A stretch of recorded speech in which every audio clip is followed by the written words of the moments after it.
What is one African philosophy that a child from a part of Africa, living in a part of Africa, needs to know and embrace today? Ubuntu. Ubuntu is an African philosophy that originates from the people of South Africa. It literally translates to, I am because we are. The philosophy embodies the principle of human interconnectedness. We are all connected and our actions affect each other. Ubuntu emphasizes on inclusion, empathy, and sharing. Children need to grow up to understand that we must care for each other, raise up each other, and be mindful of how our actions impact on each other. Hello! Welcome once again to the world of African ideas. Thank you for visiting me again. I'm always excited to spend my weekends with you. I am Koko and I love your visits. In the world of African ideas, as you know, you get to discover great people, great places, great objects and inventions, great foods, great animals in the ecosystem, but best of all, great ideas to come out of Africa or that are connected with Africa. Would you like that? Yeah. Awesome!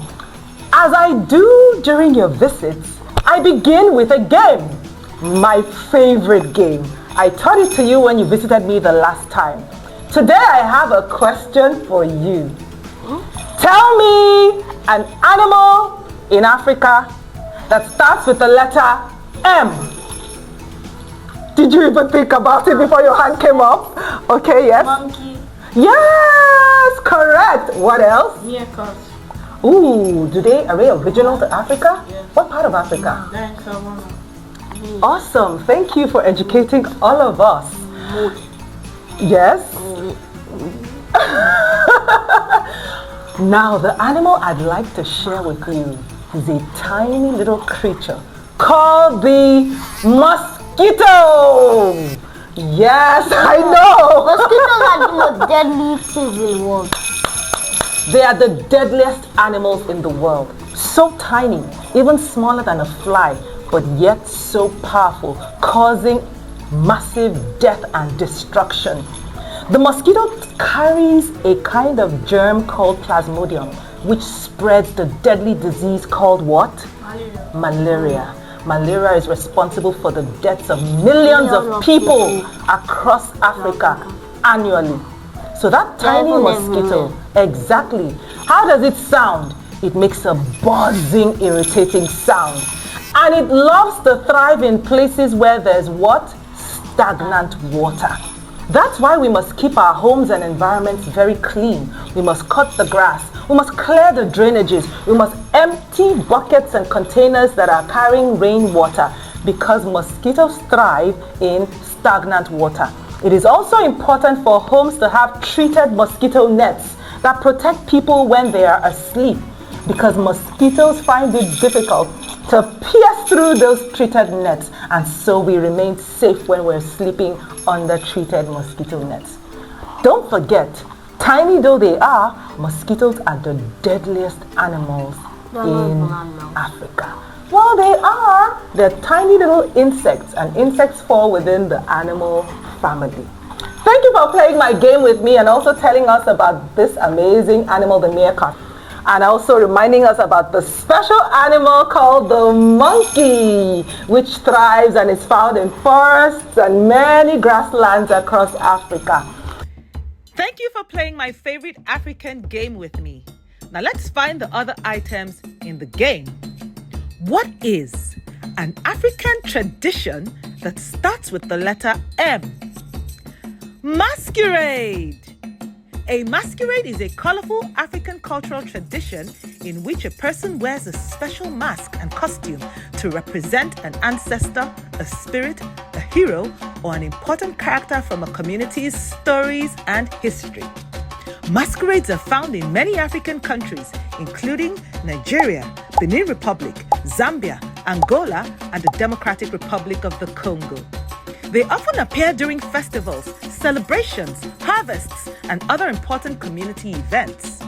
Many masquerades dance, spin, leap, and perform to the lively sound of drums, songs, and traditional music.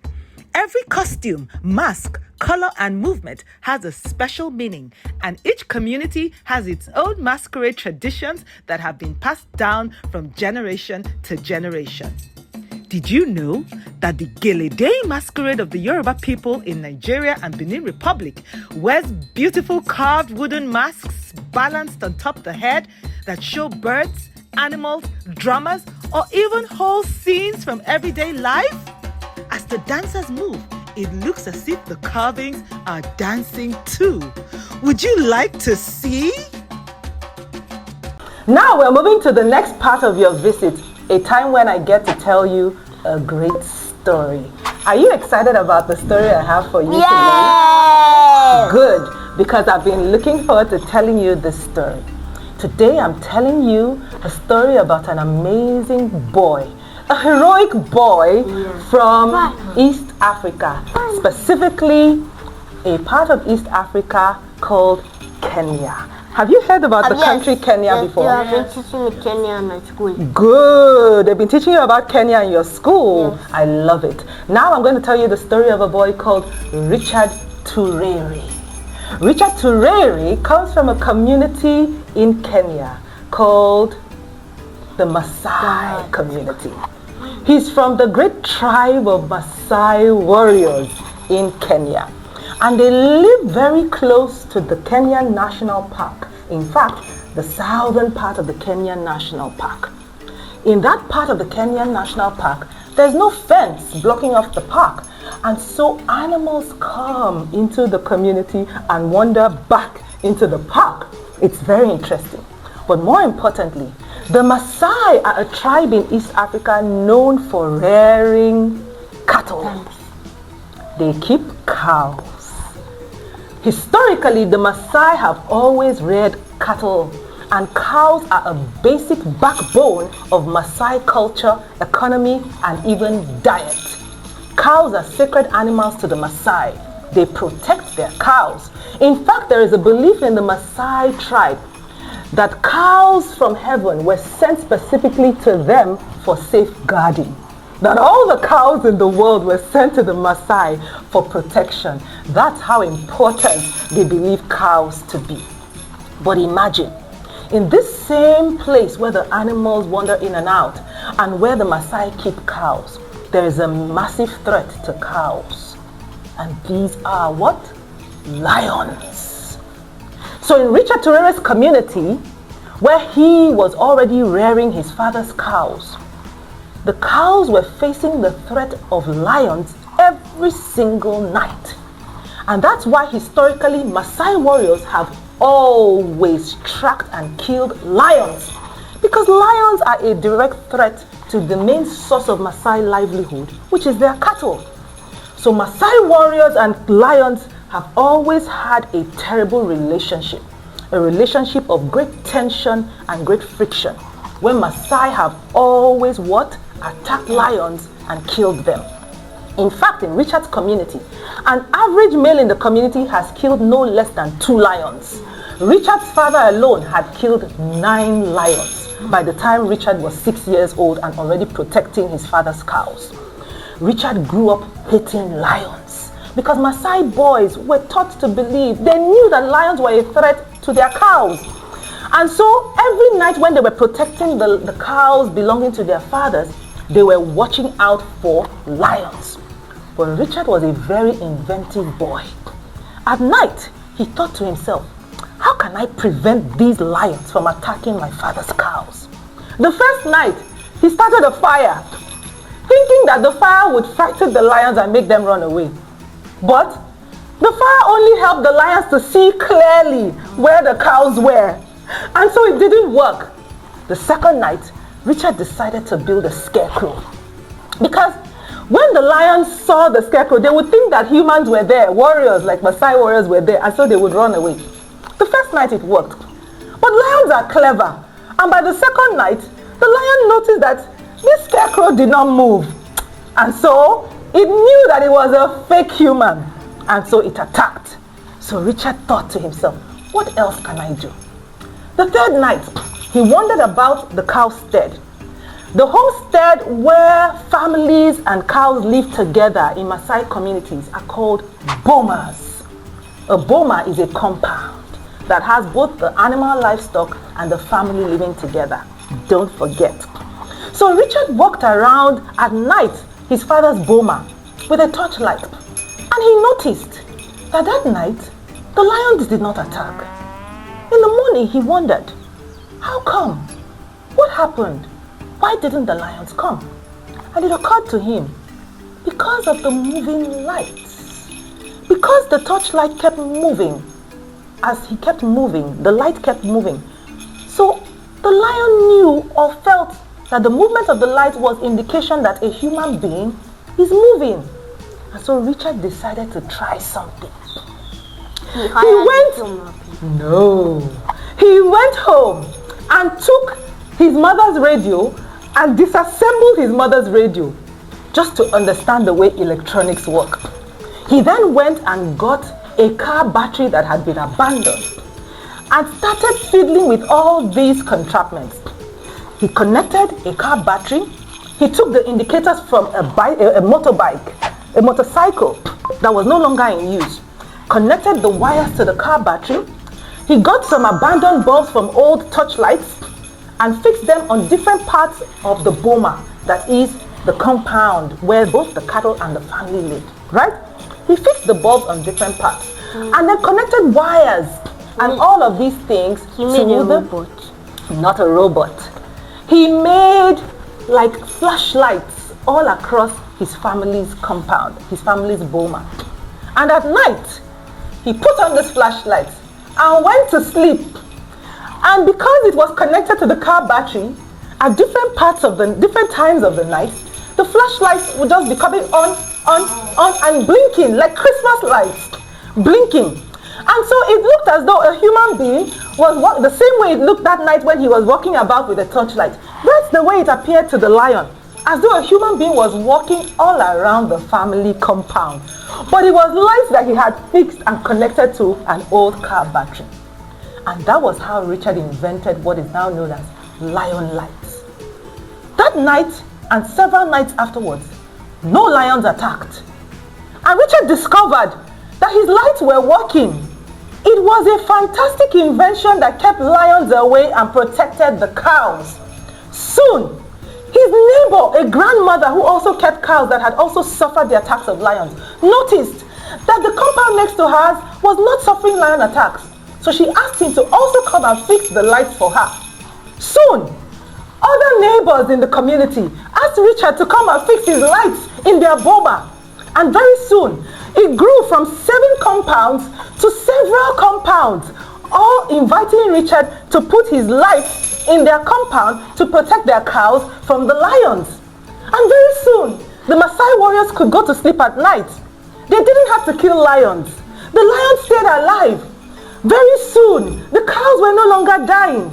And do you know what that became? A whole group of journalists came to the community to come and investigate what was stopping Maasai warriors from killing lions. Richard's lights became known as a very inventive tool in conservation, because in Kenya, lions were suffering from extinction. They were becoming endangered because, for the sake of their livelihoods and the preservation of their cows, Maasai warriors had a history of killing lions.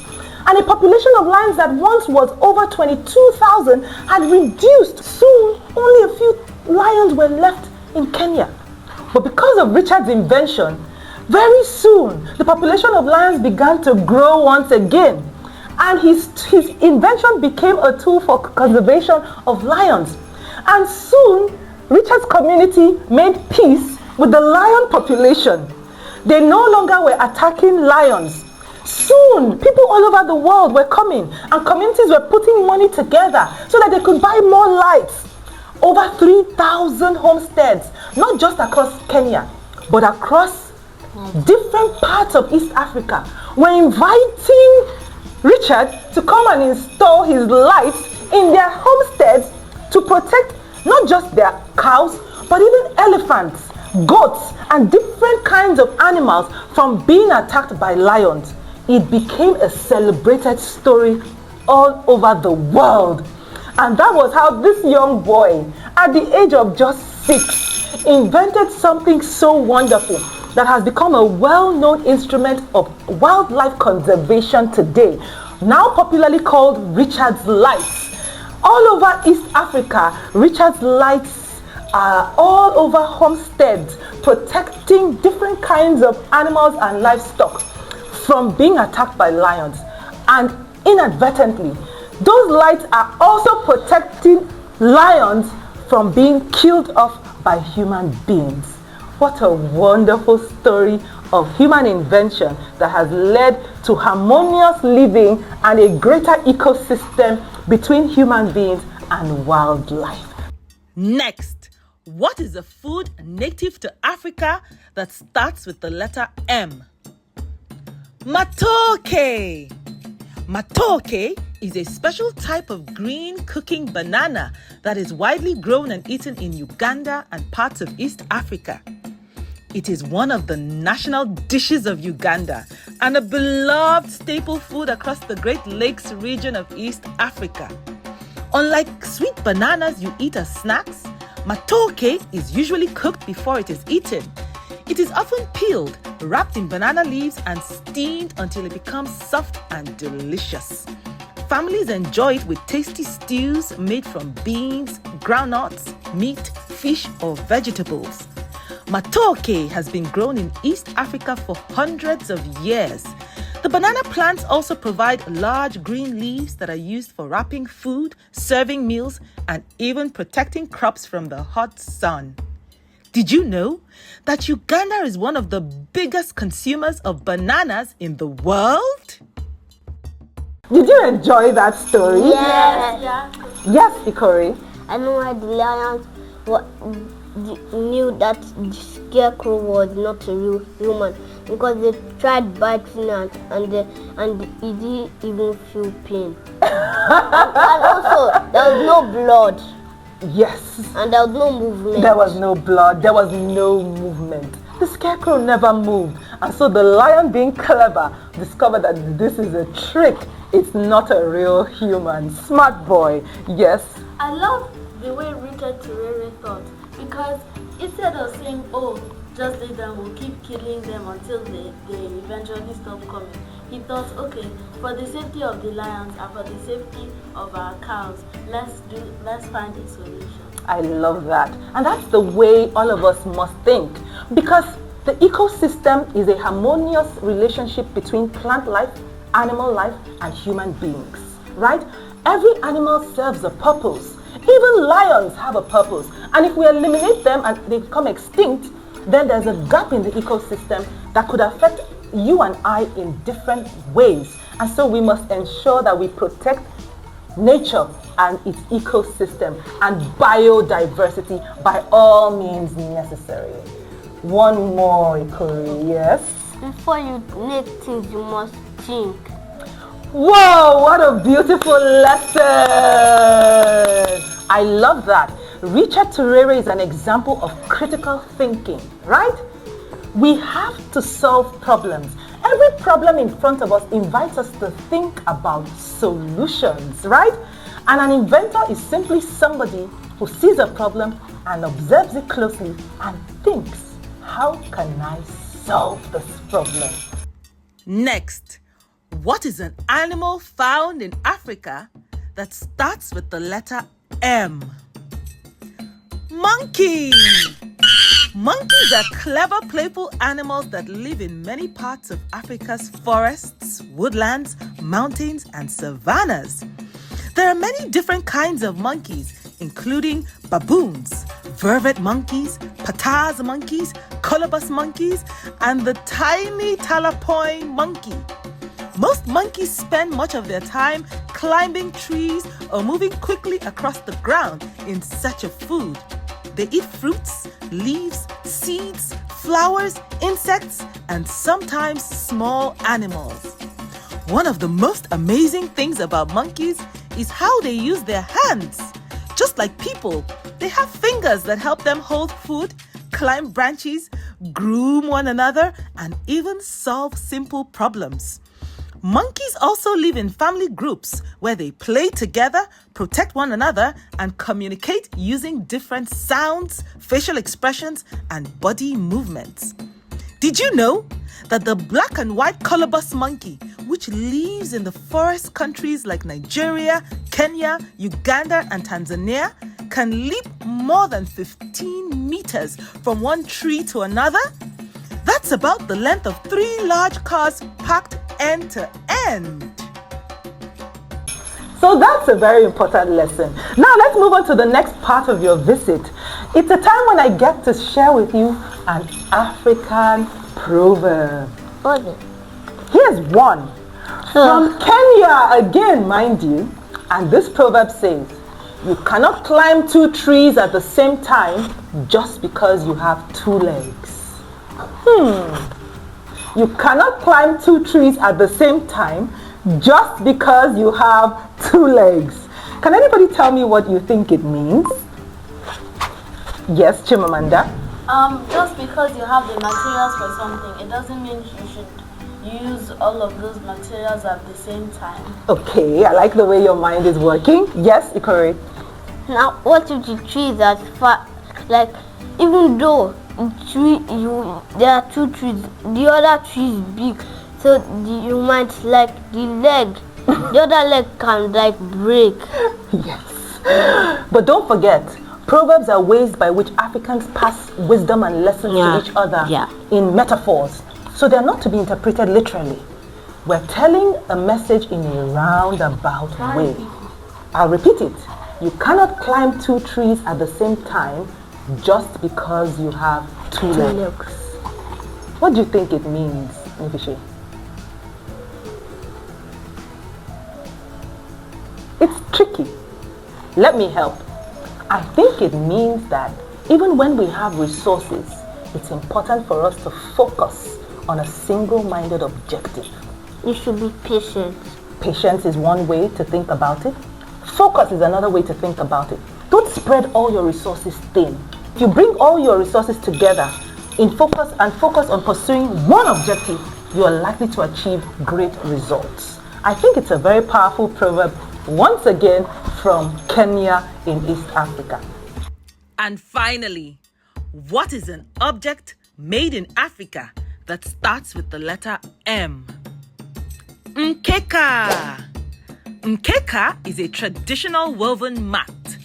The word mkeka comes from the Swahili language, which simply means mat, and is used by people in East Africa, especially in Kenya, Tanzania, and among Swahili-speaking communities. A traditional African mat, such as the mkeka, is simply a flat, flexible floor covering that is carefully woven by hand, using natural materials like reeds, palm leaves, or grasses. Mats are usually long and rectangular, with natural earthy colors such as tan and brown, although some are decorated with bright, colorful patterns. Across many African communities, mats are used every day. Families spread them on the floor for sitting together, sharing meals, welcoming visitors, resting, praying, storytelling, or drying food in the sun. Because they are light and easy to roll up, they can be carried from one place to another wherever they are needed.